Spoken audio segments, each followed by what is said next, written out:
pero de que va a ser muy bendecido, eso no tengan duda. Y que tenemos también muchas sorpresas también. Así que estén atentos al día de hoy, que este mes va a ser muy importante para nosotros. ¿Por qué también se los digo? Porque recuerden que nosotros somos representantes de más de 12 sociedades bíblicas tanto de Centro, Norteamérica y Suramérica. Nos hemos unido en esta comunidad porque queremos compartir el mensaje de Dios y es difundir la palabra de Dios. Y cómo lo hacemos, como les hemos ya dicho desde hace tiempo, lo hacemos a través de nuestros proyectos misioneros, traduciendo la palabra de Dios a lenguas nativas de cada uno de nuestros países. Así que aprovecho también a pedirle sus oraciones para que siga expandiéndose la palabra de Dios. Hoy quiero hacer solo algunas recomendaciones antes de que empecemos.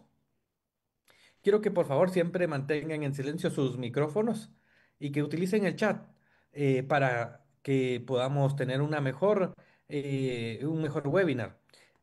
Ahora lo que sí les quiero pedir mucho, mucho es de que en el chat de Zoom que están acá, por favor pongan su nombre, escriban su nombre y les voy a pedir dos cosas más. El nombre, el país de donde nos están sintonizando y su ciudad, perdón, ya se me traba, y su ciudad, por favor. Es importante las dos cosas para que al finalizar nosotros podamos elegir algunos ganadores de un recurso bíblico.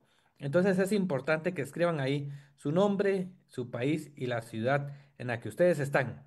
Por favor, háganlo en el chat, ya sea de Zoom o de Facebook. También sabemos de que hay bastantes ahí en Facebook.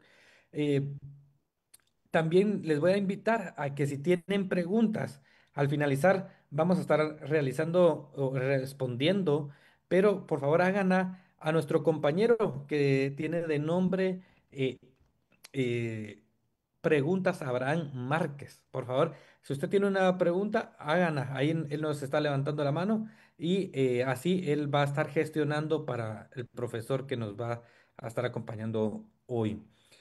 Antes de seguir con con nuestra agenda, quiero darle el tiempo a Pablo para que nos explique por qué yo dije que es un mes muy lindo, aparte de la independencia de Guatemala, para los que estamos de Guatemala. Muy bien, felicitaciones Josué por la independencia de Guatemala. Y los cristianos celebramos en el mes de septiembre de varios países de Latinoamérica. Es una fecha muy especial porque celebramos el mes de la Biblia. Y es por eso que estamos haciendo en este mes la cumbre de la Biblia y empezamos con el primer webinar. ¿Y por qué celebramos el mes de la Biblia? Porque un 26 de septiembre de 1569 en Basilea, Suiza, se publicó la Biblia del Oso, la Biblia de Casiodoro de la Reina, que posteriormente fue revisada por su alumno del seminario, por Cipriano de Valera, y dio origen a la Biblia que ahora nosotros conocemos como Reina Valera.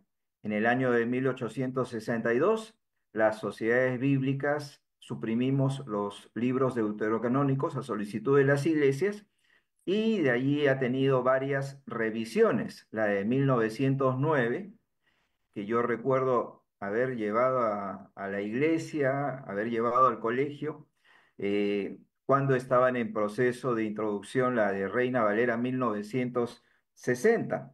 Y esta versión de Reina Valera 1960 es con la que muchos hicimos profesión de fe, memorizamos versículos, realizamos nuestro devocional, preparamos sermones, ¿no? Y ha sido y es para muchos nuestra Biblia de cabecera. Y posteriormente ha sido revisada también con la 1995 y la Reina Valera contemporánea. Esta Biblia Reina Valera contemporánea ya no tiene un año.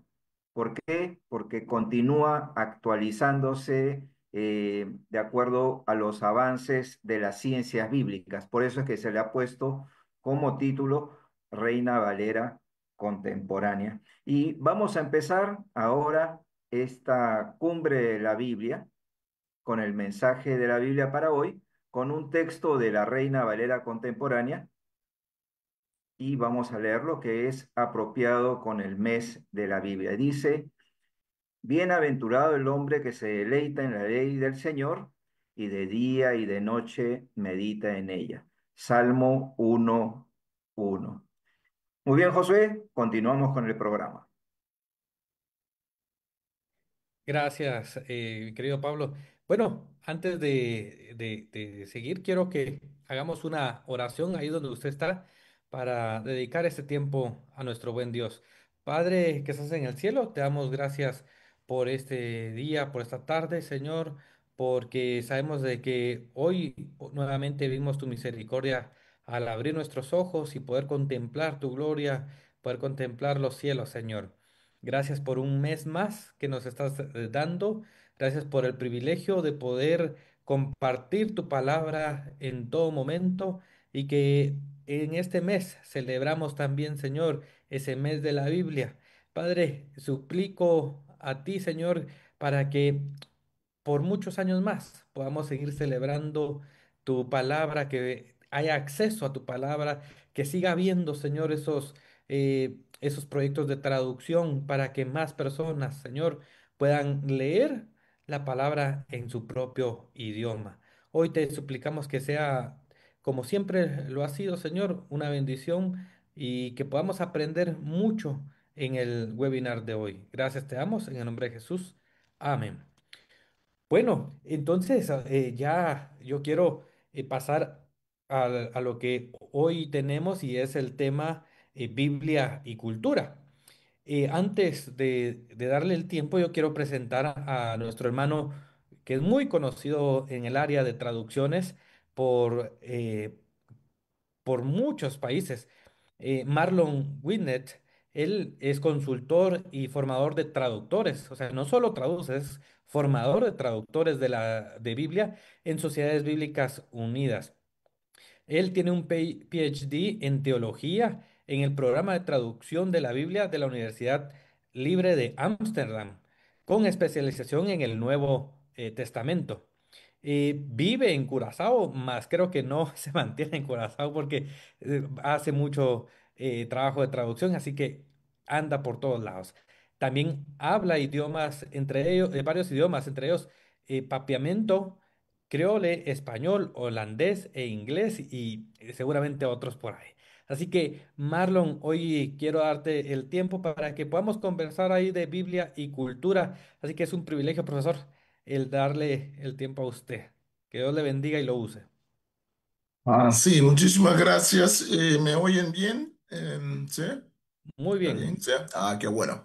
Bueno, bienvenidos a todos a otro webinar de las Sociedades Bíblicas Unidas. Siempre es un privilegio estar con ustedes. Voy a compartir la pantalla desde ahora para no olvidarme. Entonces, nuestro tema es Biblia y cultura y digamos que muy puntualmente en estos 40 minutos quiero tocar más que nada el tema de algo cultural del Nuevo Testamento y del Antiguo Testamento que todavía en nuestro tiempo causa cierta incertidumbre y cierto malentendido, que es el tema de la pureza desde la perspectiva de los actores en el Nuevo Testamento, cómo lo veían ellos, el pueblo judío, los diferentes grupos judíos, y cómo ese tema es un tema muy importante, un tema que siempre va a ser el trasfondo, a veces explícito, muchas veces implícito, dentro de la conversación y dentro de la polémica entre Jesús y los líderes judíos. Más que nada, primero tal vez es bueno hablar un poco sobre cultura.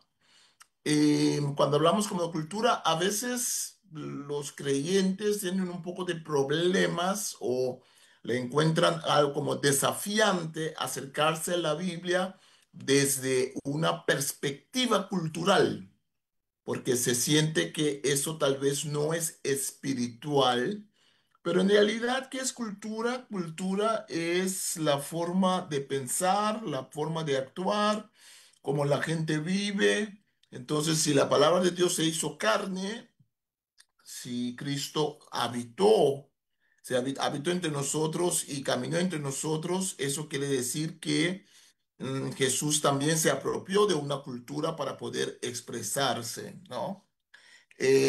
Los mismos textos vienen desde un contexto. Eso siempre es bueno recalcarlo rápidamente. Los textos bíblicos presuponen y codifican información propia de sistemas sociales y culturales.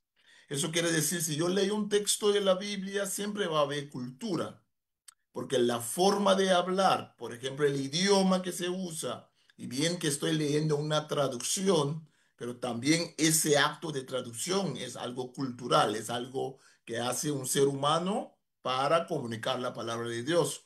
Entonces,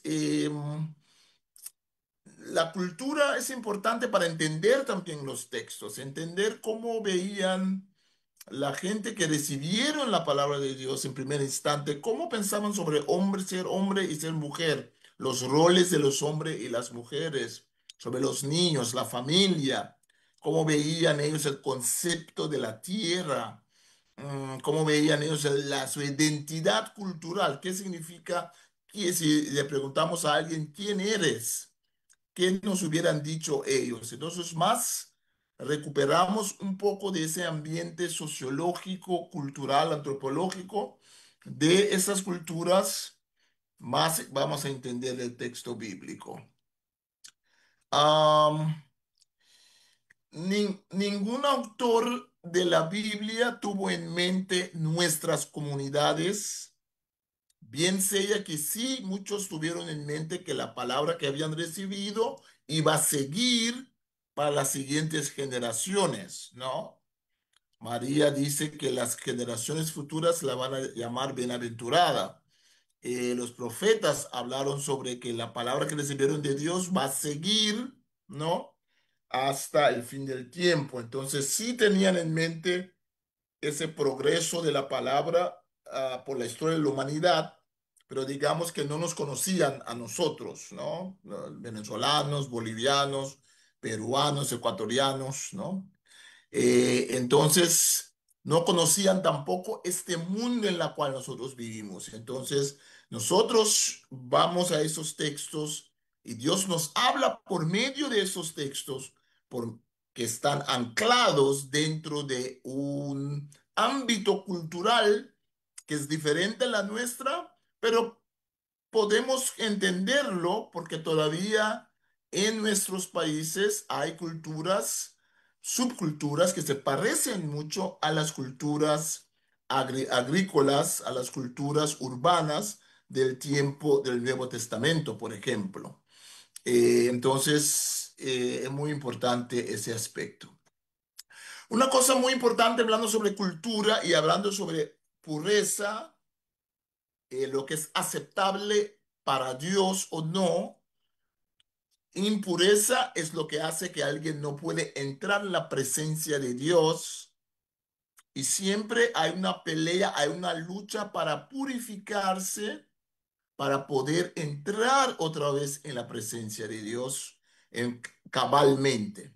Desde el Antiguo Testamento vemos que hay muchos ritos, muchas leyes que manifiestan eso, pero para nosotros es medio complicado entender bien la forma de pensar porque vivimos en otros tiempos, pero hay paralelismo, hay comparación que podemos hacer. Por ejemplo, el espacio mismo puede ser puro o impuro. Si hablamos, por ejemplo, de la Tierra Santa, la pureza no es netamente, no es algo binario tampoco necesariamente, es también gradual. Hay lo que es muy puro, hay lo que es menos puro.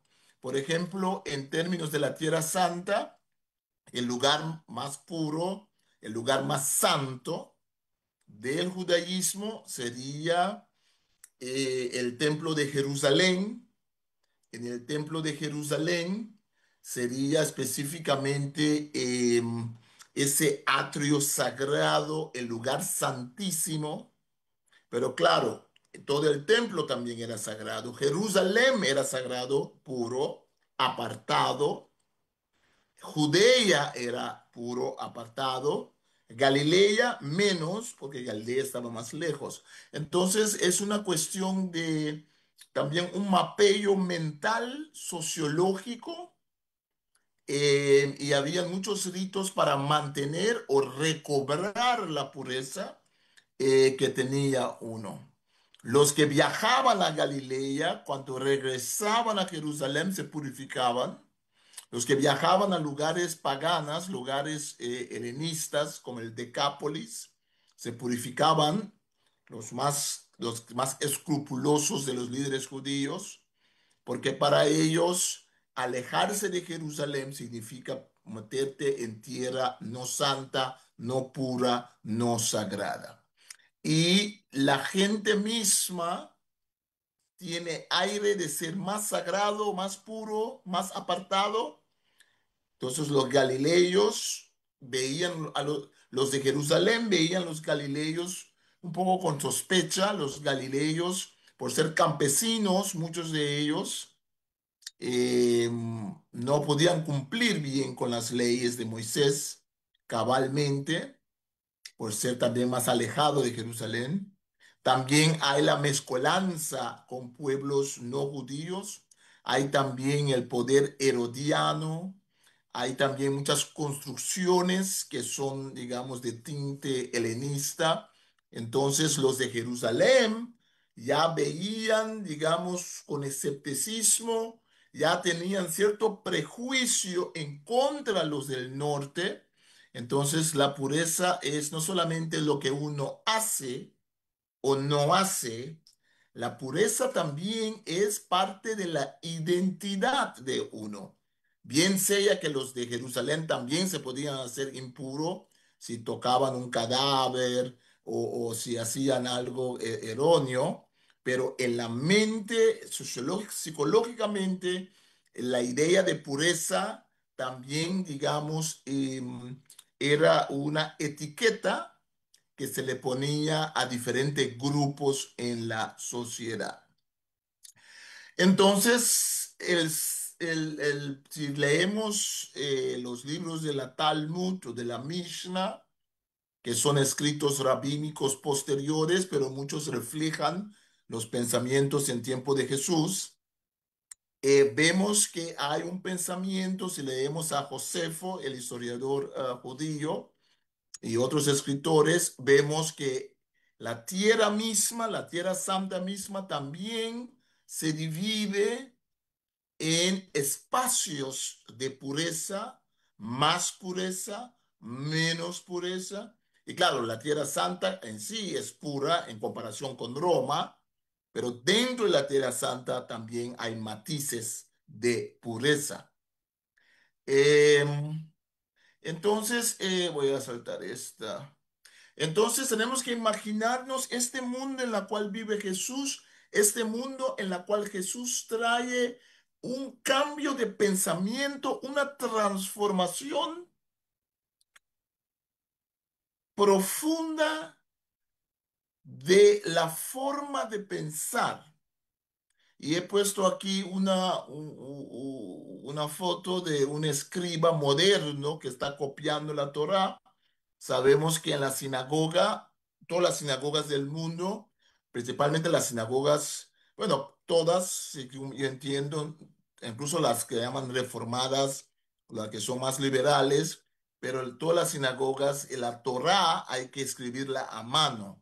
Leen la Torá escrita a mano. No se puede poner una Torá, un rollo en la sinagoga que es impresa, incluso en este tiempo moderno. Entonces aquí vemos un escriba que está copiando. Hemos hablado una vez con uno de esos escribas en Israel que estaba copiando debajo de un árbol y ya veo la mano, déjame terminar el pensamiento y ya llegó. Y este escriba nos dio una gran sensación de lo que es el concepto de la pureza cuando vimos en las hojas que estaba copiando, habían había vacíos, había diferentes partes donde no había nada escrito. Entonces uno de nosotros le preguntamos, pero señor, usted deja cada rato, deja usted un espacio vacío. Y él dice, sí, ese es donde el texto tiene el nombre sagrado, la tetagrama, Yahvé, Adonai, ¿no? Las cuatro letras sagradas. Él dice, esas letras solamente los puedo escribir cuando me he purificado. Y él nos contaba de que él escribía todo el texto en la semana y durante el Shabbat él iba a casa, allí tenía su mikve, que es como digamos, una alberja pequeña con agua para purificarse y cada vez que él escribía el nombre sagrado tenía que volver a purificarse para escribir, para volver a escribirla. Entonces se imagina cuán tedioso, pero eso es expresión de la pureza, expresión del fanatismo, el celo para la pureza. Y tenemos que entender que eso es, digamos, una de las de los de el ímpetu, uno de los afanes, uno de los aspectos que dominan a la mente de los fariseos y los saduceos es cómo puedo yo ser puro en frente de Dios, ¿no? Vi una mano por ahí, el hermano, se me escapa su nombre ahora, pero un hermano levantó la mano. Juan Zulbarán, pienso que era, ¿no? Vamos a tener un periodo de preguntas Ah, al final. al final. Ah, al fin. Ok, ok, está bien, está bien. Ah, no, vaya anotando, hermano Juan. Ah, sí, sí, está bien. Sí. Entonces, entonces, lo que yo quiero hacer esta noche, más que nada, es tratar de recrear en usted ese estado psicológico, también espiritual, pero psicológico, social, de la mente de los habitantes de Israel en el siglo I. Uno quería ser puro, uno alcanzaba a hacerlo o no alcanzaba a hacerlo. Algunos ya por identidad nunca podían alcanzar la pureza establecida por la tradición de los rabinos, de los fariseos, los saduceos. Entonces ya también, en parte, está basada en la Biblia, basada en la Torá, pero en parte era más que la Torá. Era más que la Torá, porque eran más tradiciones, leyes orales para preservar la pureza.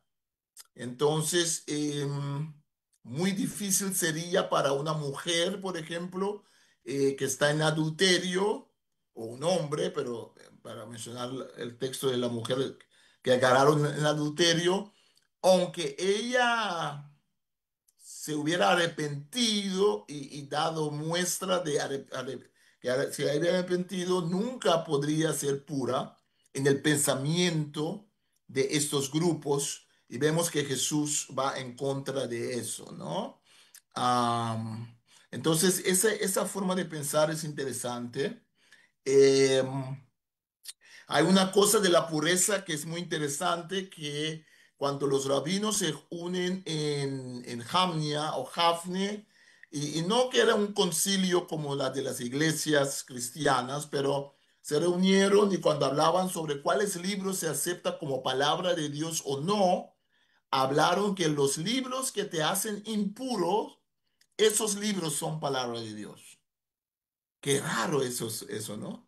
Uno pensaría los libros que te hacen puro. Pero ¿por qué te hacen impuro? El libro que es palabra de Dios te hace impuro porque si no te purificas bien, si no lo tratas bien con la reserva, con la dedicación, si no te has purificado, el libro te hace impuro porque el libro es sagrado. Lo que es sagrado te hace impuro. Cada vez que sales del espacio de la pureza, y vas al espacio impuro, te vuelves impuro. Cada vez que quieres entrar otra vez al espacio sagrado o de pureza, lo que es aceptable para Dios, tienes que purificarte otra vez. Entonces, esto en el contexto cultural, ¿no? de la Biblia. Estamos enfocando mucho en el tema hoy de la pureza. Y estoy también hablando aquí sobre la pureza. Usted va a ver en otra forma, no solamente pensando en la pureza individual, no solamente pensando en la pureza, en si yo peco o no peco, pero también la pureza como etiqueta sociológica, como marcador de grupos, ¿no? Pureza también como etiqueta a lugares. Algunos lugares, por definición, son impuros, ¿no? Eh, vamos a... Entonces, algo de sobre cultura. Cultura tiene que ver con lo que hacemos, nuestra conducta, ¿no? ¿Qué es lo que hacemos nosotros para... Entonces, ¿qué es lo que hacían ellos para purificarse? Tras de la idea, la cosmovisión de la pureza, hay actos que yo tengo que hacer. Eh, entonces vamos a enfocarnos netamente en lo de la pureza. Voy a saltar algunas de estas. Ah, bueno, quédate aquí. Am, ¿Qué es bueno, qué no es bueno? Entonces hay un vínculo entre lo externo y lo interno. La pureza es en realidad la manifestación espiritual, pero ahora vamos a hablar en forma sociológica, es la manifestación de la identidad del pueblo de Dios como pueblo que es apartado por Dios. Es marcador de identidad,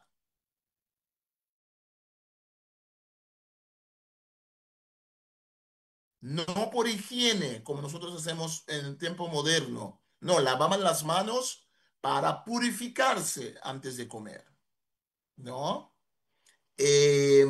Limpiarse con agua después de que la mujer tuvo su tiempo de menstruación para hacerse pura otra vez, no era para la higiene, esa no era la meta era para purificarse espiritualmente, para poder volver a estar dentro de los espacios sagrados, ¿no? Y en la comunidad. Entonces, la conducta, hay valores. Entonces, estamos hablando esta noche de la pureza como un valor. Sí, la pureza desde la perspectiva de Dios es algo espiritual, pero lo que estamos diciendo es que en la comunidad judía, desde el Antiguo Testamento, no solamente es palabra de Dios, no solamente es algo teológico, pero se vuelve en algo sociológico. Se vuelve en una pregunta que la gente se hace. ¿Quién es puro? ¿Quién es impuro? ¿Qué puedes hacer para purificarte otra vez? ¿No? Y hay mapeos de pureza entre la gente. Voy a saltar acá otra vez para no. Entonces, por ejemplo, los cántaros de piedra, de alabastro, eran puros, ¿no? Los otros no. Allí el agua para el templo había que ponerlos en este tipo de cántaros especiales para el templo. Los objetos tienen expresión de pureza o impureza, ¿no? Entonces vemos que no solamente es cuestión de malo o bueno. Sí, para el ser humano, pureza moral, impureza moral, es, en este caso sí. Pero los objetos no es tanto malo o bueno, es lo que es aceptable, es lo que se vuelve en una etiqueta, una expresión de la pureza, ¿no? El mikve. El mikve, que es como un pequeño albergue, un pequeño ya, piscina, a veces dice, pero piscina, no una piscina muy grande.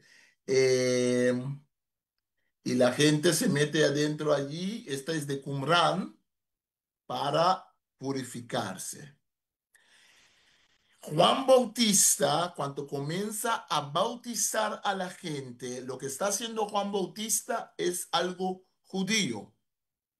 Es la purificación con agua, Pero ahora Juan Bautista dice, es una purificación que demuestra que te has arrepentido. Entonces, el bautismo cristiano, después Jesús también lo va a practicar, los discípulos lo van a practicar, Jesús va a indicar que hay que practicarlo, sale de este concepto de purificarse con agua para ser aceptable en frente de Dios, ¿no? Entonces, eso es muy interesante. Acá en Curazao, donde yo vivo, en la isla de Curazao, tenemos a los grupos sefárdicos judíos, llegaron a las islas cuando salieron de la península ibérica, España, Portugal, durante la Inquisición, el reino de los Países Bajos dieron asilo religioso a los judíos de España, Portugal, y muchos llegaron a las colonias, lo que antes eran las colonias holandesas, incluso las islas. Aquí tenemos una sinagoga muy antigua en la isla. Algunos dicen que la más antigua del hemisferio. Pero allí en las casas, en la ciudad donde yo vivo, uno puede visitar casas de los judíos que llegaron siglo XVII a Curazao y uno ve los mikves. Uno ve que tienen los mikves para purificarse los judíos que llegaron acá, ¿no? Muy interesante. Entonces, la cultura tiene que ver con conducta, valores, creencias, las creencias, qué es lo que creo. Entonces, a veces nosotros le damos. Yo estaba pensando, este tópico que tomé es un tópico muy actual. Y no me quiero meter en problemas porque yo veo que todavía la iglesia de Cristo está peleando con el concepto de pureza, ¿no? ¿Qué es pureza? ¿Qué es marcador de pureza o no? ¿No? De creer en Cristo por medio de la fe, decimos, ¿no? Pero aún así tenemos marcadores, ¿no? De vestimento, de habla, a veces de música, ¿no? Entonces siempre la pregunta es si yo soy salvo, si yo estoy en Cristo, por ejemplo, ¿cómo voy a manifestar esta dedicación a Cristo? ¿No? Entonces lo que creemos, ¿cuál que es la verdad? En tiempos de Jesús, la Torá, muy importante, creer que solamente hay un Dios, el Shema Israel, Él es uno, ¿no? Adonai Echad, solamente hay un Dios o solamente hay, o es uno. Eso tan importante para el pueblo judío, pero eso significa que hay que obedecer sus leyes, que nos dan sus valores y eso resulta en conducta. Y la conducta religiosa, la conducta ritualista, la conducta ceremonial es una parte de eso. También la Biblia habla de la conducta moral, ¿no? Tenemos leyes morales y leyes ceremoniales, ¿no? Pero siempre el tema es la pureza, ¿no? Entonces, déjeme, voy a seguir acá. Voy a saltar un poco. Entonces, si nos tratamos de pensar en el mundo en el cual vivía Jesús, en el mundo en el cual andaba Jesús, una de las cosas más importantes es darnos cuenta de que Jesús mismo, como persona, fue considerado de ser una persona por identidad impura por la élite judía. Le voy a explicar por qué. Porque Jesús viene naturalmente, Jesús nace en Belén, pero crece en Galilea, que es la región de los gentiles, que es la región rebelde, es la región donde hay mezcolanza de gente, es la región donde domina Herodes, es la región que más lejos del templo. La gente pobre muchas veces no puede cumplir cabalmente con las leyes o las reglas de purificación y también las extras reglas, ¿no? que les imponían los fariseos y los escribas, los doctores de la ley. Entonces Jesús viene de una región. Jesús es considerado de ser, era hijo de carpintero, hijo decimos porque su padrastro José era carpintero. Entonces no viene de la élite judía, no viene de hijo, no es hijo de rabino. Eso ya te pone en el mapeo de pureza, ¿no? Hay un mapeo de pureza, ya te pone en cierto lugar por no ser hijo de, ¿no? De rabino, ¿no? O hijo de sacerdote, ¿no? Entonces, al viajar en esta región, vemos que Jesús cada vez está rompiendo con leyes de pureza, muchas veces leyes extras que habían creado, pero muchas veces se trata de interpretaciones, cómo interpretar la pureza. Los de Jerusalén son rígidos, tienen su forma de pensar. Todo el sistema judío era un sistema del templo, el culto del templo era una combinación política, religiosa y económica. La familia de los sacerdotes ganaban mucho dinero con el culto del templo, ¿no? Y los marcadores de pureza también ayudan con eso, ¿no? Si tiene que llegar para purificarse, ofrecer sacrificio. Entonces, estamos viendo, entonces, espero que nadie se ofenda o no malinterpreta. Desde la perspectiva de Dios, Dios dio su ley para que el pueblo de Israel se podía autoidentificar como pueblo de Dios, pueblo apartado, pueblo puro en comparación con los pueblos paganos. Eso está bien, perspectiva teológica. Lo que estamos tratando de hacer esta noche, estamos viéndolo ahora desde la perspectiva de cómo se elaboró la ley de Dios, cómo se plasmó, ¿no? Cómo lo practicaron en detalle y cómo eso influyó el pensamiento de los diferentes grupos, porque no hay, no, es un pueblo judío, pero hay muchos grupos, saduceos, fariseos, herodianos, ¿no? Gente campesina, tenemos a los de Qumran, el héroe del mal muerto, hay diferentes pensamientos, pero todos estos grupos, la pregunta es la pureza, ¿no? Por ejemplo, algunos, los saduceos no comían, no tenían mucho trato con los romanos, los fariseos un poco más, los de Qumran absolutamente no.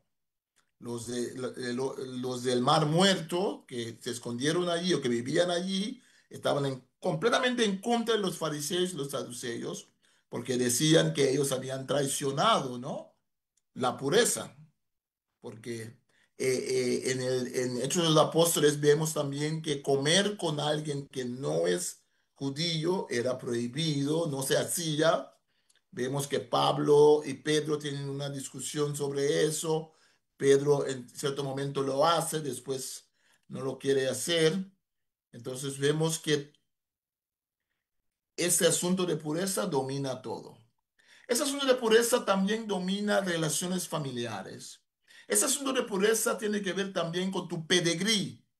Si naces de alguien con mal nombre, eso te persigue, ¿no?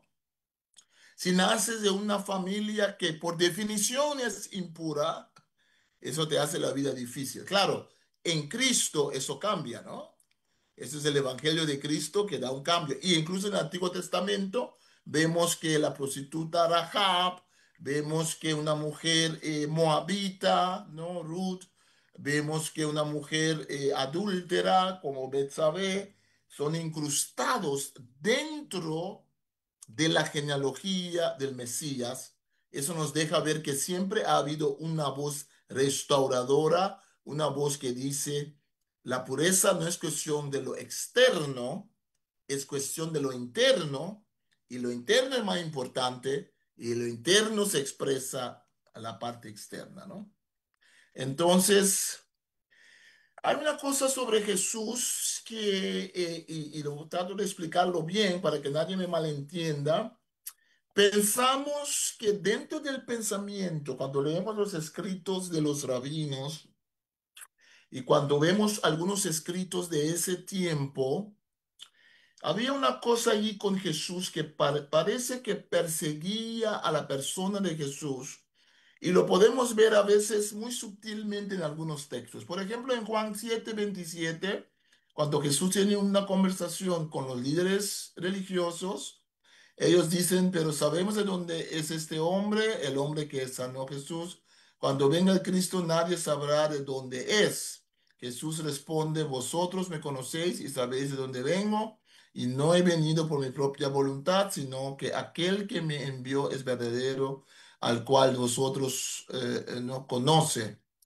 No sabemos de dónde vienes. No sabemos quién eres, no sabemos quién es tu padre. Cuando Jesús tiene una discusión con ellos en cuanto a que ellos son hijos del diablo, dice Jesús, ustedes dicen que Abraham es su padre. En cierto momento ellos dicen, nosotros sabemos quién es nuestro padre, pero tú... Entonces, por muchos tiempos ya padres de la iglesia han apuntado que hay una sutil acusación a Jesús de que Jesús no es hijo legítimo. Y hay toda una tradición falsa, ¿no? Hay que enfatizarlo para que, de un soldado romano que se llamaba Pantera y se encontró el busto del soldado en Alemania, mucho tiempo después, que se llamaba Pantera. Ahora la palabra virgen es la palabra partenos, ¿no? En griego. María era partenos virgen. Entonces muchos pensamos que lo que pasa aquí es que hay un juego de palabras para burlarse de que María era virgen. Comenzaron a usar este nombre de Pantera para decir que Pantera era el padre de Jesús.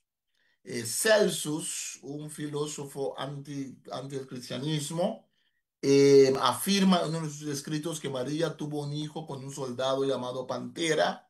Esta acusación, Orígenes, en un padre de la iglesia, va en contra de eso y lo refuta, pero solo para que ustedes vean, y después en tiempos medievales hay un escrito rabínico que es satírico, un poco anti pensamiento cristiano, donde hablan que Jesús era Yeshu ben Pantera, Jesús hijo de Pantera, en forma peyorativo.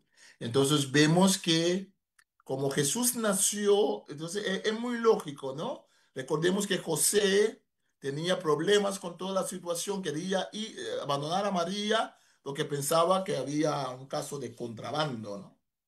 Entonces el ángel se le aparece, le convence, pero podemos imaginarnos que ha habido rumores cuando María quedó embarazada de que no era hijo de José, entonces hijo de quién. Entonces parece que eso persiguió a Jesús. No voy a leer este, ustedes ya saben los textos. Am, ya voy a llegar a eso.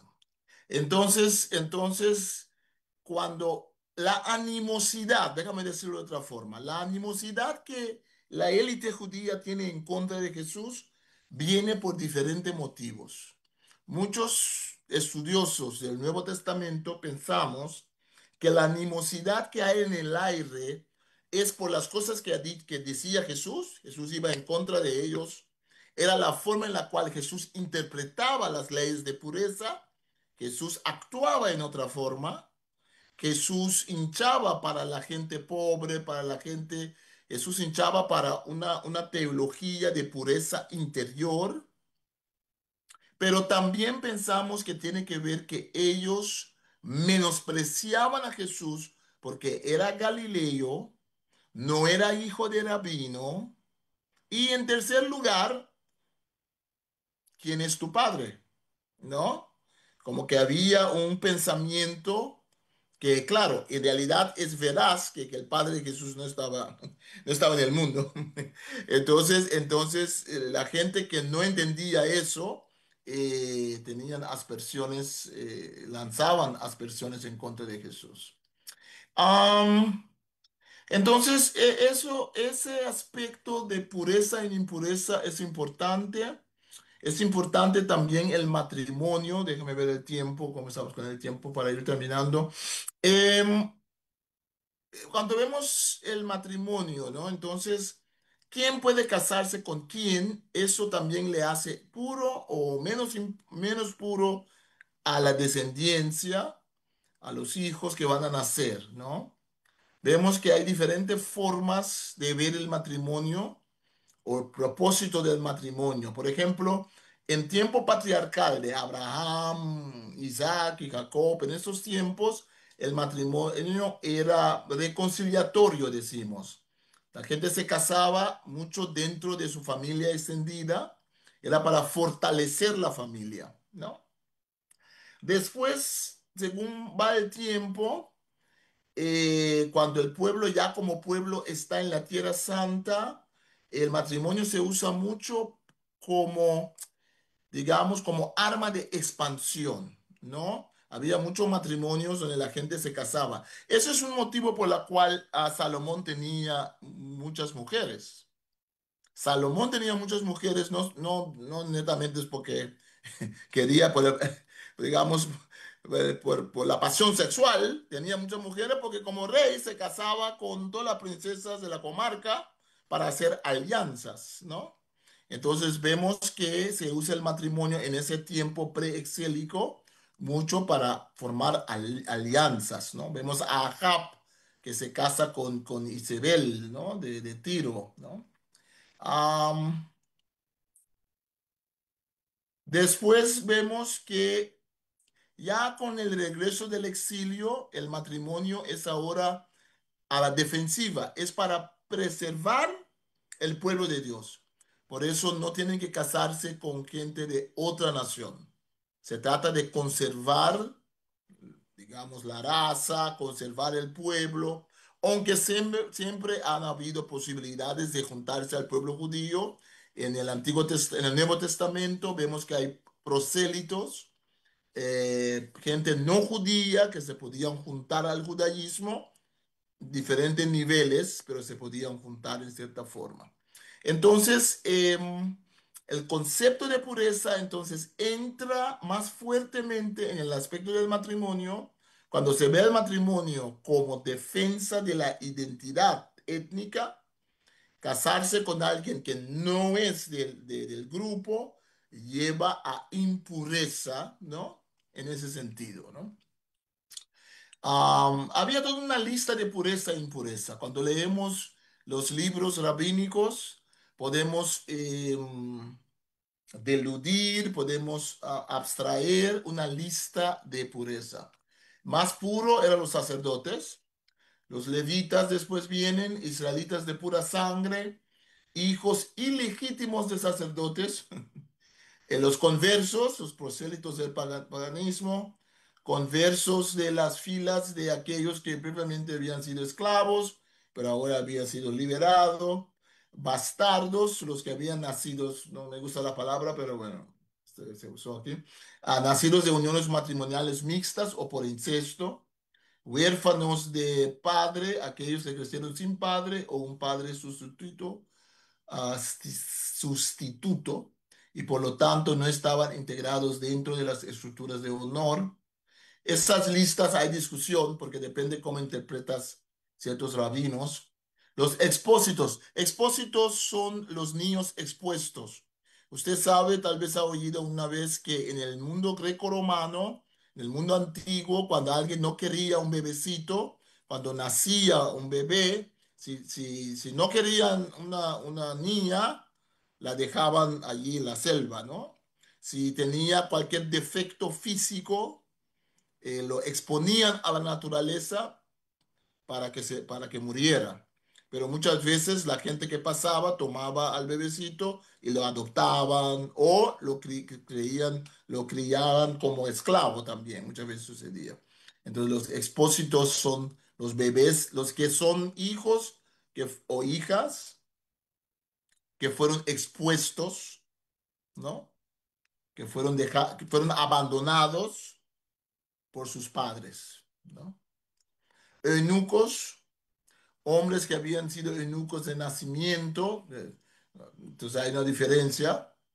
Aquellos con deformidades sexuales, hermafroditas, los rabinos hablaban de todo, Y claro, lo último, los gentiles. Lo menos puros son los gentiles.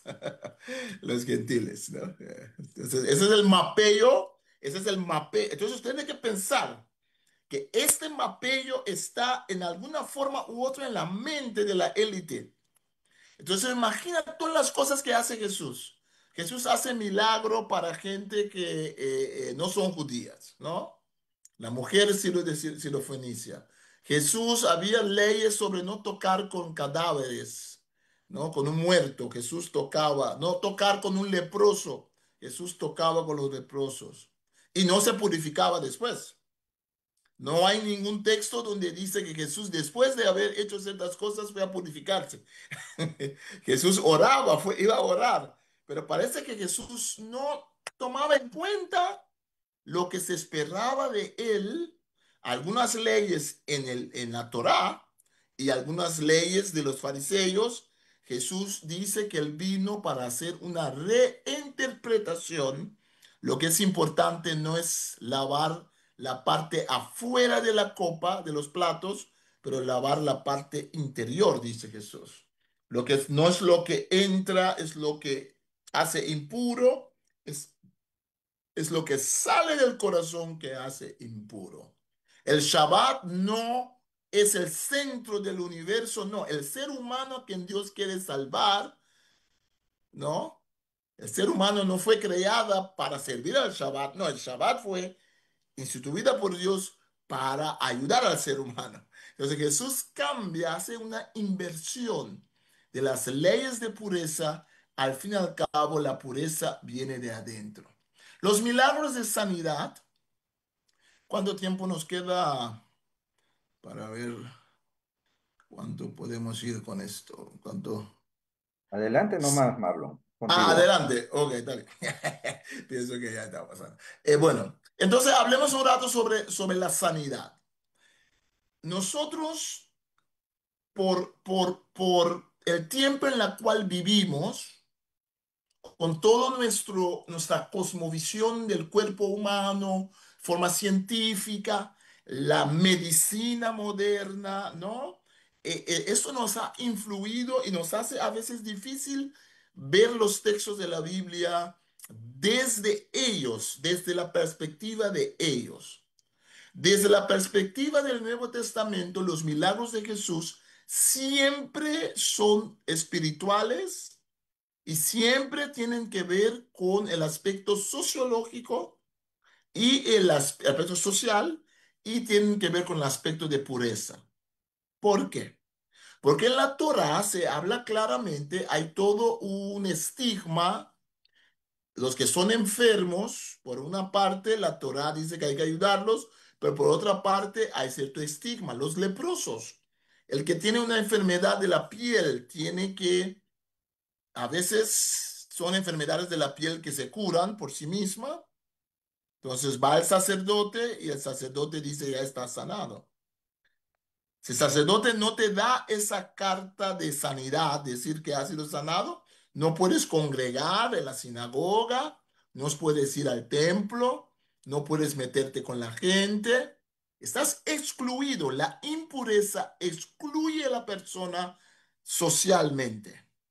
La enfermedad se veía como algo de impureza. ¿Quién ha pecado? Preguntan los discípulos a Jesús sobre el hombre nacido ciego. Porque los rabinos tenían la teoría de que si alguien nace con una enfermedad, ese bebecito en la vientre de la madre había hecho un pecado, pensó algo mal, o sus padres habían pecado. Por eso los discípulos hacen esa pregunta a Jesús. Y Jesús dice, no, no, no, no, no, no, no. No me vengan con esa teología. Jesús dice, esto es para que Dios reciba la gloria. Entonces Jesús cambia la perspectiva en la mente de la gente de ese tiempo, e incluso los que son víctimas de este pensamiento, ellos también internalizaban eso, se veían como menos, se veían como no puros. La enfermedad te hace impuro, ¿no? La enfermedad te no hace que no puedes llegar. a Dios. No puedes participar en los ritos. No puedes participar en escuchar la Torá en la sinagoga. No puedes orar junto con otra gente. Entonces tenemos que imaginar que cuando Jesús sana a alguien, ¿no? Jesús sana, la sanidad no es solamente de cuerpo, es una sanidad psicológica, es una sanación psicológica, es una sanación social, porque ahora puedes unirte otra vez con la gente. Esto, hermanos, esto wow, es algo cuando uno ve lo que significa eso, eso te cambia el panorama, porque allí vemos que la salvación, y muchas veces dice Jesús, tu fe te ha salvado, tu fe te ha sanado, traducimos. Pero en realidad, muchas veces la palabra sosomai, sosei, se usa que significa salvar y sanar al mismo tiempo.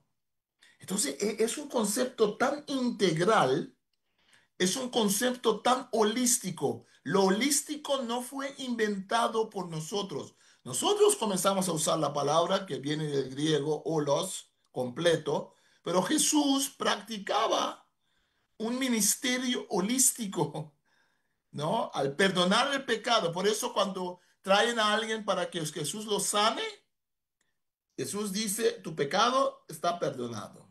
¡Wow! Es porque es un conjunto, ¿no? Es un conjunto. El ser humano no es solamente cuerpo, es alma y espíritu, ¿no? Entonces hay modelos que se usan para analizar las curaciones en tiempo de Jesús. Eh, Muchos han negado los milagros, muchos teólogos modernos no creen en los milagros. Yo personalmente sí creo en los milagros, pero solamente personalmente yo pienso que es muy difícil sacar o abstraer de la persona de Jesús como nos lo presentan los evangelios sin los milagros que ha hecho, ¿no? Am, entonces hay que cambiar el pensamiento. Hay muchos exegetas modernos, ahora hay un grupo nuevo que están diciendo que hay que interpretar los textos dentro de su contexto originario. Y si el hombre o la mujer moderna no cree en milagros, no impongan eso a la Biblia. Hay que respetar el texto, ¿no? Entonces necesitamos un modelo para entender. Y el modelo de curación de la antigüedad es no solamente del cuerpo, es del cuerpo, es del alma, es una sanidad que hace que la persona puede regresar a su entorno, ¿no? Porque la enfermedad te aislaba, la enfermedad, la gente expulsaba a los enfermos de su comunidad. Por eso están pidiendo limosna. No, no, no hay cuidado para ellos. Es una vergüenza tener un hijo discapacitado o una hija. Es una vergüenza tener un familiar leproso. Es una vergüenza, ¿no? Tener una hermana que sufre de derrame, ¿no? Entonces, cuando la sanidad en la Biblia es más profunda que solamente del cuerpo. Y hay un tema de dominios sociales. Dominios, estoy hablando, bueno, mejor hubiera sido usar la palabra campos. Hay diferentes campos. Vemos que Jesús sana a diferentes. Jesús no hace excepción. Sana a líderes, sana a romanos o gente que está vinculada con soldados romanos, eh, gente que está vinculado con jefes de la sinagoga, una mujer sirofenicia.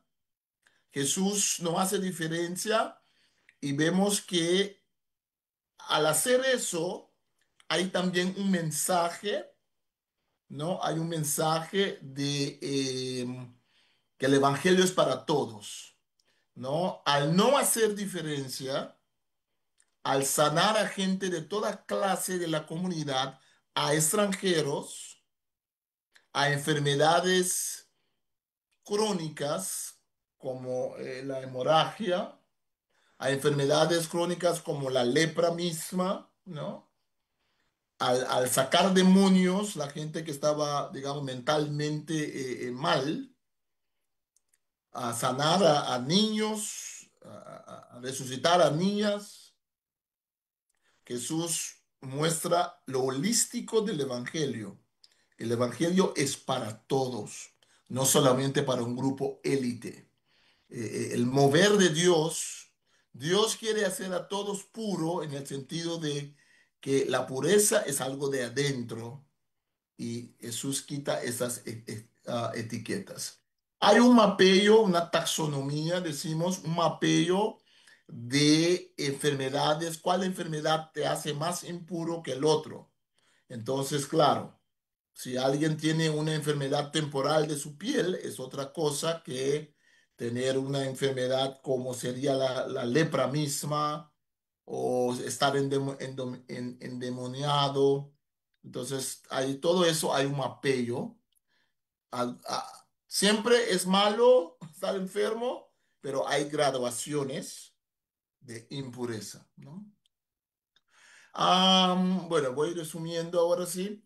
Em, hay un análisis que hizo un exegeta algunos años atrás. Yo lo he hecho de Lucas, pero ahora lo estoy usando aquí de Mateo. Eh, cu- Cuando Jesús sana a la gente, ¿dónde está la gente que sana a Jesús? Entonces tenemos espacios abiertos al aire libre, 9 casos donde Jesús sana. Tenemos lugares públicos como la sinagoga o el templo, 2 casos. Estoy hablando ahora solo de Mateo, ¿no? Hay en casas, entorno privado, ¿no? A veces es mixto en casa y abierto. A veces no sabemos exactamente, ¿no? Lo interesante de este mapeo es de que Jesús, recuerde que el espacio mismo también es impuro y puro, ¿no? Recuerde que una casa, un lugar, el templo es sagrado, el templo es puro, la sinagoga sería también puro, el templo más que la sinagoga. Cuando Jesús se mueve en el espacio del aire libre en Galilea, gente que son pescadores, gente que son campesinos. Jesús, al proclamar el reino de Dios, al sanar a la gente, a sacar los demonios, está declarando que ese espacio también es sagrado. Ese espacio donde Dios hace milagros. Entonces Dios no solamente hace milagro en el templo, Dios no solamente hace milagro en la sinagoga. Dios hace milagro en las calles de Jerusalén. Dios hace milagro en las veredas de Galilea. Dios hace milagros en la orilla del mar de Galilea con pescadores. Entonces, tenemos que darnos cuenta que no solamente las palabras de Jesús tienen significado en nuestro evangelio, pero las acciones de Jesús declaran una nueva perspectiva, un nuevo pensamiento sobre lo que es la pureza. ¿Sí? Bueno, tengo aquí diferentes pasajes que pues, no tenemos tiempo para analizarlo. Sería lindo cuando usted tenga tiempo, usted puede buscar, puede ver cada vez que Jesús sana, Jesús toca a personas, Jesús dice solamente su palabra, Jesús da una orden, ¿no? Muchas veces Jesús toca a la gente, Jesús rompe la barrera de pureza, impureza. Los líderes espirituales no tocaban a la gente, digamos, no tocaban a la chusma, para decirlo en palabras de Chavo del Ocho. No, no se metían con la gente, con la prole.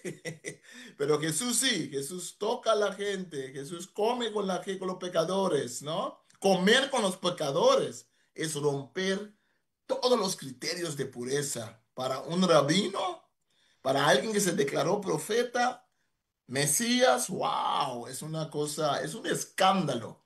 Todas las acciones de Jesús son escandalosas. El reino de Dios es escandaloso. Eh, entonces, bueno, déjenme terminar allí. Am, en la historia de la mujer que sufre de hemorragia, Hay la historia en Marcos y hay la historia en Mateo, ¿no? En Mateo vemos que, y en Juan también lo vemos, que la sanidad, los milagros de sanidad también tienen un mensaje social. En Juan vemos que cada vez que Jesús hace un milagro hay un tema como una parábola, ¿no? Sana a un ciego y Jesús habla sobre la ceguera espiritual, ¿no? Resucita a Lázaro y habla sobre yo soy la resurrección, ¿no? Cambia agua en vino y va a hablar sobre vino nuevo y vino añejo, ¿no? Los odres, ¿no? Los odres nuevos y viejos. Entonces, los milagros, y Juan nos deja ver eso muy puntualmente, los milagros no son, digamos, para el sensacionalismo. Los milagros dicen algo sobre Jesús. En Mateo, en los sinópticos, Mateo, Marco y Lucas, los milagros también tienen un aspecto importante que es la de establecer la nueva pureza de Dios, establecer que Israel va a ser redimido. Y esa historia de la mujer que sufre de derrame, hay un aspecto allí donde la mujer parece que representa la casa de Israel. Es una sanidad que va más lejos de la mujer misma. Es también hablando algo sobre el pueblo de Israel. Entonces, ojo también cuando usted lee los milagros, ver el contexto de pureza, pero también el mensaje social. Muchas veces, no todas las veces, pero muchas veces hay también un vínculo con el pueblo, o sea, los paganos, o un vínculo con los judíos, ¿no? Hay un vínculo más allá de la persona que Jesús está sanando. Hay un mensaje allí, ¿no? Entonces, al fin y al cabo, esa historia habla sobre Jesús como sanador israelita. En Mateo, Jesús se manifiesta como es el que cumple con todas las profecías del Antiguo Testamento. Es hijo de Abraham, es hijo de David, Jesús, ¿no?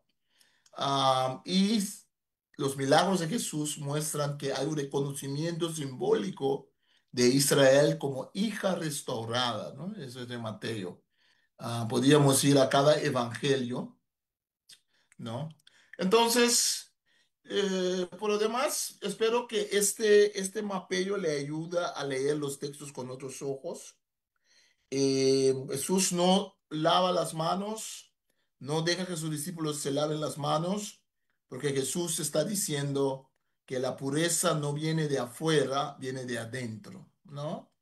Jesús tiene pelea con los fariseos, los líderes religiosos. Su mera presencia era ofensivo para ellos porque lo veían como hijo ilegítimo, lo veían como galileo, ¿no? Jesús toca a leprosos cuando los sana, ¿no? A la mujer adúltera, Jesús le da un nuevo chance. La etiqueta de adúltera, la etiqueta de impura para siempre, Jesús le quita esa etiqueta.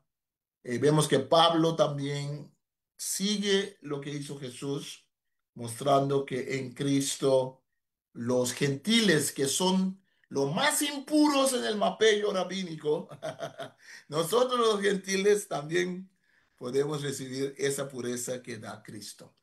Que el Señor le bendiga. Gracias.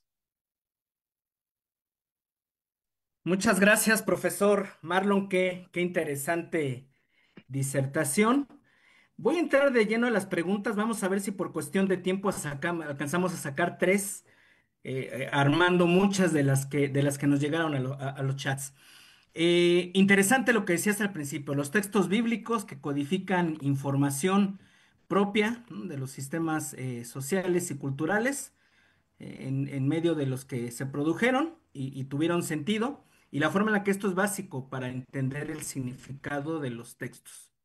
Esto nos lleva a analizar la cosmovisión tan compleja del Antiguo Testamento, de las culturas en plural que acompañan a la bíblica y muchas veces la influencia, ¿no?, que estos usos y costumbres, estas cuestiones ceremoniales incluso tienen en muchos movimientos modernos, en muchas de las formas en las que se interpretan algunas cuestiones rituales por la iglesia moderna. La pregunta sería, ¿cómo establecer una sana línea de interpretación que por un lado sí preserve, ¿no?, lo que el texto bíblico busca comunicar, pero que también a la vez contextualice correctamente este tipo de expresiones, ¿no?, desde la realidad de la iglesia moderna y el medio al que se enfrenta? Sí. Bueno, es una pregunta muy amplia. Yo diría que es escuchar el texto bíblico, volver a escuchar, volver a leer, releer, tratar de buscar material que abre la perspectiva al contexto originario de los textos, en primer lugar. En segundo lugar, buscar el hilo rojo. Porque mira, uno de los grandes problemas que tenemos es sacar textos fuera de contexto, es priorizar textos que no fueron escritos para ser priorizados. Son parte de la Biblia, son palabras de Dios, pero por ejemplo, si Pablo dice a Timoteo, toma un poco de vino para tu estómago, si yo voy a tomar ese texto y lo voy a hacer una doctrina en la iglesia, todo el mundo que entre aquí, tome un poco de vino para tu estómago. Estoy usando un texto que era un consejo personal de Pablo a Timoteo, dentro del contexto de lo personal, los textos también tienen esa carga. Entonces tengo que comenzar a tener, necesitamos discernir cuáles textos son universales para todos los tiempos. Necesitamos discernir cuáles contextos nos ayudan a, digamos, decodificar el mensaje detrás del texto y dentro del texto. Y eso se hace usando diferentes traducciones. Por eso es bueno leer diferentes traducciones. Si se puede aprender griego, hebreo, excelente. Pero griego y hebreo solamente no van a solucionar los problemas porque también hay discusión sobre qué significa tal palabra o no. Pero sería buscar el hilo redentivo de la Biblia. A veces lo que pasa es que quedamos pegados en un callejón que es parte de la revelación, pero es un callejón, es un callejón. No es el camino ancho de la proclamación del reino de Dios. Es un callejón porque en ese contexto era necesario. En el contexto de Jesús, en Israel, en ese siglo, de Pablo, en Roma, es necesario. Pero tal vez en nuestro tiempo hay otras cosas que Dios da, respetando la revelación de la palabra de Dios, pero buscando ese hilo rojo que es el mensaje principal redentora de la palabra de Dios. Gracias, profesor. Una segunda pregunta de lo teológico a lo sociológico, ¿no? Teniendo en mente este concepto de que lo sagrado se hace impuro y la forma en la que Jesús aborda el tema con las consecuencias ya conocidas. La pureza en nuestro contexto. Hace poco vi una encuesta, ¿no?, en Latinoamérica realizada por Cultura Juvenil, en la que se le pregunta a 2000 jóvenes sobre estos temas de moral, de ética, y es alarmante porque además es dentro de las iglesias, ¿no? La forma en la que conciben las escrituras, sobre todo en temas relacionados a la ética, a la moral, a lo sacro, como algo antiguo, como algo poco funcional, como algo de poco aporte, y que incluso llega a ser hasta peligroso, ¿no? Y eso es a lo que hoy nos enfrentamos y lo que se van a enfrentar nuestras generaciones. Pregunta del millón, ¿qué hacer, profesor? ¿Cómo entablar un diálogo realmente influyente sin comprometer la integridad del mensaje, pero también sin que suene tan alejado a esta cosmovisión moderna que da culto a la utopía personal, ¿no? Por ahí, dentro de las preguntas, alguien iniciaba planteando, ¿qué es ser puro desde el contexto del ser humano caído y redimido y cómo verdaderamente transmitirlo a nuestras generaciones? Sí, claro, claro. Bueno, hay que empezar a decir que para Jesús, para el Nuevo Testamento, al fin y al cabo, la pureza es una acción de Dios en el corazón humano Es algo que el ser humano mismo no puede alcanzar por sí mismo, ¿no? Es una declaración de Dios al ser humano por- que cree en Dios o cree en Jesús y que Dios hace esa obra de... Normalmente hablamos de santificación, ¿no? Pero ahora yo estoy hablando de la pureza. Entonces es una declaración. Pero una vez esa declaración, una vez que aceptemos esa declaración y esa transformación, vamos a también aspirar a vivir según esa declaración. Una vez salvo, vamos a tratar de vivir de acuerdo a los criterios de lo que significa vivir con Dios. Entonces no vamos a voltearlo. El tema para mí es un tema, gracias por la pregunta. Bueno, yo primero tengo que decir que yo no tengo la respuesta y después voy a decir lo que yo pienso. ¿Sí? La respuesta es muy amplia porque todos juntos, lo que a mí me ha gustado de nuestro movimiento de las sociedades bíblicas, y allí por eso las sociedades bíblicas trata de presentar material más holístico en el sentido de acaparando diferentes tipos de Biblia de estudios, diferentes formas de ver el texto. Porque mira, el tema es que tal vez en algunos círculos hemos heredado una forma de usar la Biblia para el tema de la moralidad que es parcializada. Por ejemplo, a veces la iglesia ha sido solamente interesada en sexo. Entonces, cuando habla de pecado carnal, Pablo, en la iglesia, mucha gente siempre pensaba, hablaba de sexo, ¿no? Pero Pablo habla de pecados carnales, está hablando de todo pecado carnal, envidia, odio, ¿no? Entonces, a veces como iglesias nos hemos obsesionados con algunos temas y dejado afuera otros, lo que la juventud percata y la juventud entonces dice, esto no es justo. Porque la iglesia está muy contenta si alguien, voy a decir un poco sin pelos en la lengua. Muchas veces hemos dado la impresión de que robar dinero o robar al pueblo o corrupción o cualquier otra cosa es menos pecado que pecado sexual, ¿no? Odio o rencor, ¿no? Iglesias que la gente se pelea entre sí. Los jóvenes ven estas cosas. Los jóvenes ven que los adultos están peleando y eso sí se puede, eso está tranquilo, Dios está, eso no tan malo. Pero cuando el joven peca sexualmente, eso es lo más malo que ha habido en el mundo. Entonces, allí tenemos que tener la palabra holística otra vez, la palabra integral. Tenemos que tener un acercamiento como lo tuvo Jesús y Pablo, que está hablando de todos los pecados, ¿no? De todo. La otra cosa que yo pienso que en este tiempo, que sí pienso que estamos logrando más y más, es presentar no el no, presentar más y más el por qué y presentar un cambio de visión. Déjame explicar lo que estoy diciendo. Por ejemplo, hablamos sobre LGBT, por ejemplo, ¿no? Hay mucha discusión sobre eso. Pero si nos acercamos a solamente atacar a alguien que dice que tiene ese problema o lo que sea, eso ya todo diálogo se cesa, ¿no?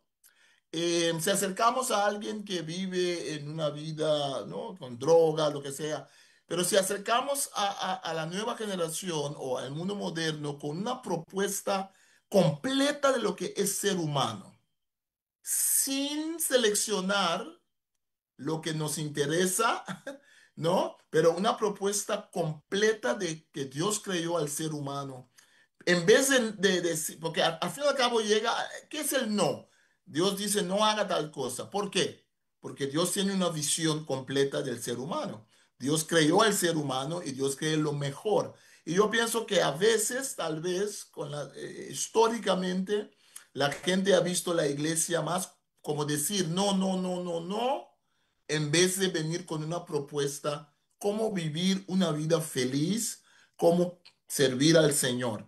A veces hay que cambiarlo. El no viene en su momento, pero muchas veces hemos iniciado con el no. Yo siempre veo a Jesús con la mujer samaritana. La mujer samaritana, Jesús, su conversación con ella no comienza con no. Jesús comienza con afirmarla. Deme un poco de agua, dice Jesús. Eso, eso es, te explota la mente, ¿no? Porque si hubiera sido usted o yo, lo primero que le habíamos dicho es, mira, señora, yo sé que eres pecadora, ¿no? Le hubiéramos dado puro palo, ¿no? Pero Jesús comienza con respeto a una mujer que él ve que es pecadora, que por revelación él cinco más que cinco hombres, pero ya por el contexto cultural él sabe que es pecadora porque está tomando agua solita en el calor del sol. Pero Jesús habla con ella, los líderes espirituales no hablaban con una mujer si estaba sola en público. Entonces Jesús hace muchas cosas antes de decirla. Ese marido que tienes no es tu marido porque ya has tenido muchos. ¿No? Esa conversación Jesús lo deja al final para confrontarla.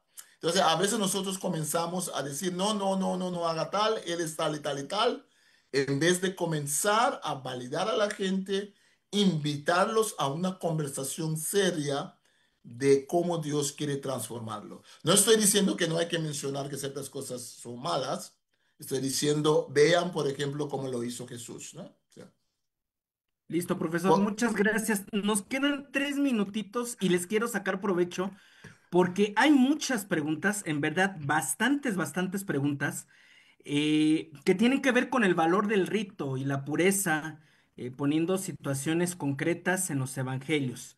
Alguien nos Ya. preguntaba sobre el bautizo y si lo que busca es comunicar un acto de fe o un medio para obtener la fe.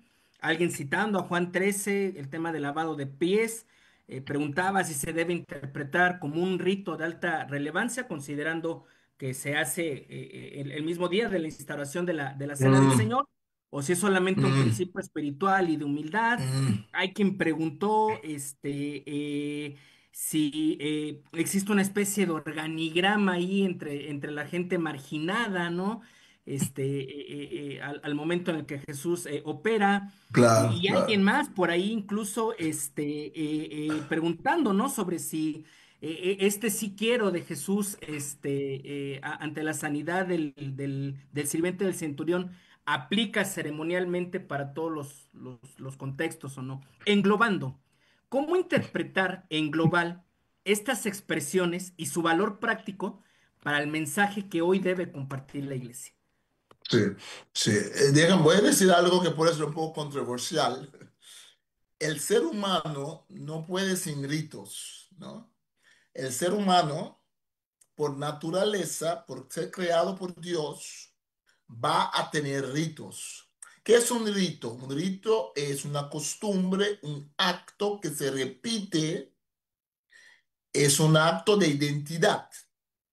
El problema no es tener ritos, el problema es cuando el rito se vuelve en algo autónomo, cuando se pierde el vínculo entre el origen del rito.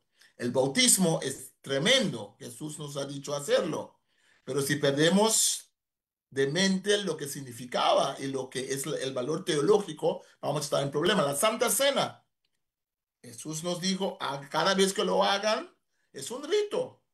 Pero entonces el tema para Jesús y para Pablo también vemos, el tema no es tanto el rito, o también en el Antiguo Testamento lo vemos. El tema es hacer el rito, pero desvincularlo con el corazón. Y cuando se desvincula del corazón, el rito se vuelve en un Dios. Entonces no importa, hay diferentes iglesias, algunas iglesias toman como rito lavar los pies, algunos no, algunas iglesias Santa Cena todos los domingos, algunos lo hacen una vez al año. Pueden hablar y discutir esas cosas, ok. Lo que sea el rito, tenemos que cada vez llegar al río, al pozo y tomar agua fresca. Que el rito me ayude a concientizarme, a volver a arrepentirme, a volver a buscar a Dios. Cuando el rito me ayuda, cuando el rito me ayuda espiritualmente a volver a Dios, cuando el rito es expresión del corazón, el rito no hay problema, porque incluso puedo saltar y no debo hacer el rito todas las veces, porque se trata del corazón. Entonces yo pienso que ese vínculo es importante. Regresar a las escrituras para volver a ver el significado de los ritos que, como la Santa Cena, el bautismo, etcétera, pero incluso los ritos que nosotros mismos hemos creado en nuestra iglesia. No necesariamente cada iglesia va a tener ritos, va a tener ritos, pero el rito no se puede volver en un Dios, no se puede volver en una ley extra que nosotros imponemos. La salvación viene por medio de la fe en Cristo Jesús. Muchísimas gracias, profesor. Qué gusto siempre escucharte. Una bendición tenerte entre nosotros. El tiempo nunca alcanza, pero creo que en términos generales ha quedado bastante claro este panorama. Voy a pasar ya los micrófonos al cierre de la transmisión y de nueva cuenta, muchas gracias. Oramos por ti y por tu Bueno, ministerio, por la causa bíblica. Que Dios te bendiga. muchas gracias, profesor Marlon. Gracias, Abraham, por ir generando las preguntas. Pero ya yo estaba escribiendo también al equipo y creo que vamos a tener que abrir un espacio para ti, mi hermano, que tienes varias preguntas. En el futuro, escribe tu número de email o tu número de WhatsApp, genera tu pregunta y si no se puede responder, vamos a trabajar con el expositor en la semana y vamos a ir consiguiendo esta interacción. Vamos a ver cómo funciona aquello. Pero, hermanos, con esa ganita que hemos quedado hoy, vamos a quedar toda la semana. Voy a pedir que Ronald de Ecuador, por favor, me compartas el banner. Ahora, una vez más, miren, hermanos, esta es una bendición. Anótate, hermano, separa tu tiempo ya. 12 de septiembre, Biblia y derechos humanos. ¿Quién no habla de derechos humanos hoy y vamos a encontrar en la Biblia? Hermanos, el profesor Cosme Damián, pastor Cosme Damián, va a estar ayudándonos en esto. Él es un traductor que nos va a permitir también entender, comprender y ver mucho más. Y aún así no se va a acabar todo, hermano. Vamos a quedar con el día 19 de septiembre, que va a estar con nosotros el profesor Marcelo Robles, va a hablarnos sobre Biblia y trabajo. Hermanos, este mes es prohibido que te comprometas con otra cosa. Sabemos que te has comprometido con una hermosa dama, te has casado, pero este mes tienes que comprometerte con las Sociedades Bíblicas Unidas y estar presente los viernes. ¿Para qué? Para un webinar. Y el 26 de septiembre, 3 en 1, hermanos. Esta no tienes que perderla también. Vamos a tener un tiempo de exposición. Va a estar el profesor Sergio Ramírez, el profesor Samuel Pagán, el profesor Edesio Sánchez, y vamos a tener una serie de preguntas.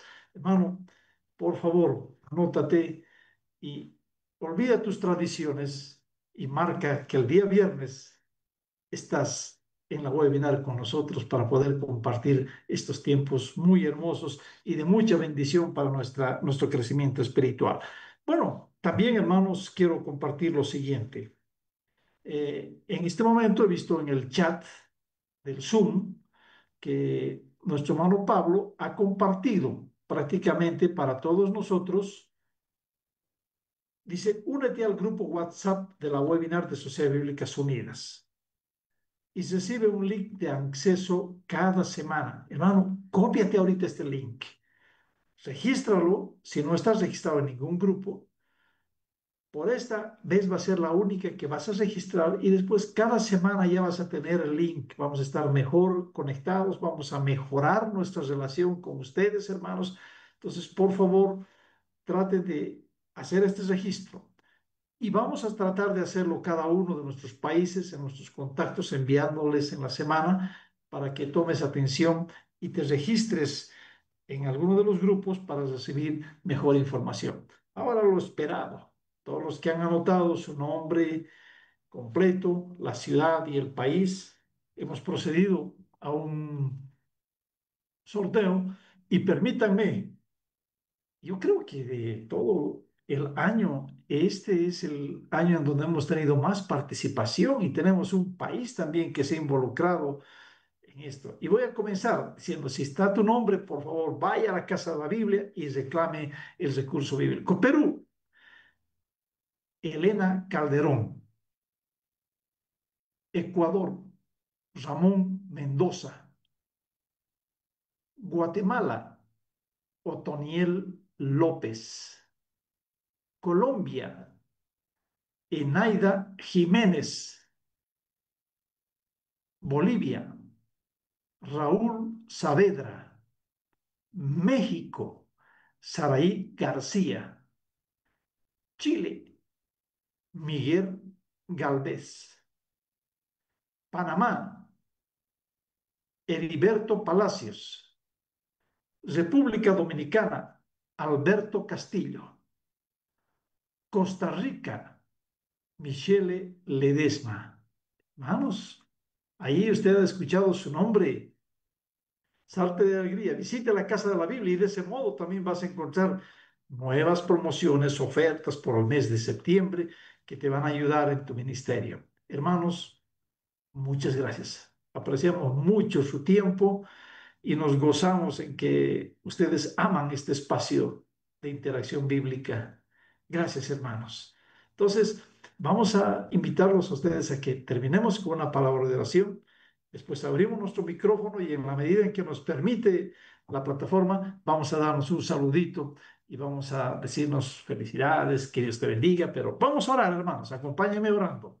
Padre Celestial, gracias porque como hijos tuyos cada día tenemos que crecer, tenemos que aprender también a reflexionar en la palabra, en la experiencia que tienen estos hombres también, hijos tuyos, traductores, siervos, consultores, que nos enseñan y nos comparten, Señor.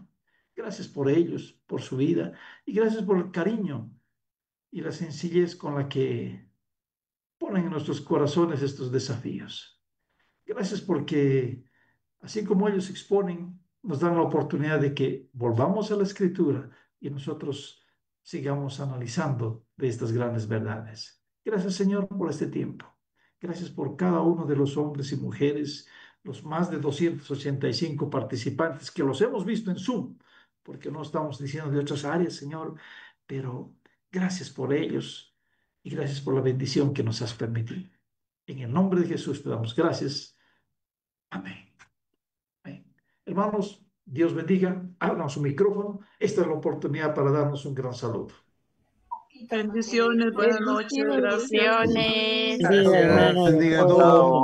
Bendiciones, gracias, hermanito. Gracias, hermano, por la exposición. Noches. Que le bendiga. Buenas noches, pastor. Bendiciones. Bendiciones de aquí de Venezuela.